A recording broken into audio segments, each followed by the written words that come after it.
മോനെ വേടൻ്റെ കാര്യം എന്തായി, മോനെ വേടൻ തിരിച്ചു വരും, മോനെ നമ്മുടെ വേടൻ തിരിച്ചു വരണമെന്ന് പറഞ്ഞുകൊണ്ട് ഒരുപാട് അമ്മമാരും ചേട്ടന്മാരും അനിയന്മാരും ഒക്കെ കമന്റ് ഇടുന്നുണ്ട്. അവരെയൊക്കെ എനിക്കിതൊരു കാര്യം അറിയിക്കണമെന്നുള്ളൊരു വലിയൊരു ആഗ്രഹത്തിൻ്റെ മേലിൽ ഇരിക്കുമ്പോൾ ഇപ്പോൾ ഇങ്ങനൊരു വാർത്ത വന്നപ്പോൾ വളരെയധികം സന്തോഷത്തോടു കൂടിയാണ് ഞാനിതൊരു കാര്യം പറയാനായിട്ട് വന്നിരിക്കുന്നത്. അപ്പോൾ ആദ്യം ഈ ഒരു വാർത്ത എന്താണ് വന്നിരിക്കുന്നത് നമുക്കൊന്ന് കണ്ടു നോക്കാം. അതിനുശേഷം നമുക്ക് ബാക്കി വീഡിയോയിലേക്ക് വരാം.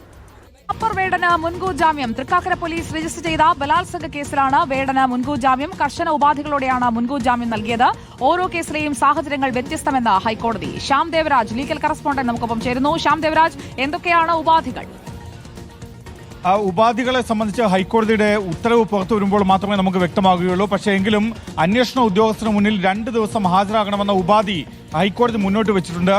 അത് സെപ്റ്റംബർ മാസം 9-നും ഒപ്പം 10-നുമാണ് ഹാജരാകേണ്ടത്. രാവിലെ 10 മണി മുതൽ വൈകുന്നേരം 5 മണി വരെയുള്ള സമയത്താണ് ഈ അന്വേഷണ ഉദ്യോഗസ്ഥന് മുന്നിൽ ഹാജരാകേണ്ടതെന്നാണ് ഹൈക്കോടതി വ്യക്തമാക്കുന്നത്. തൃക്കാക്കര പോലീസ്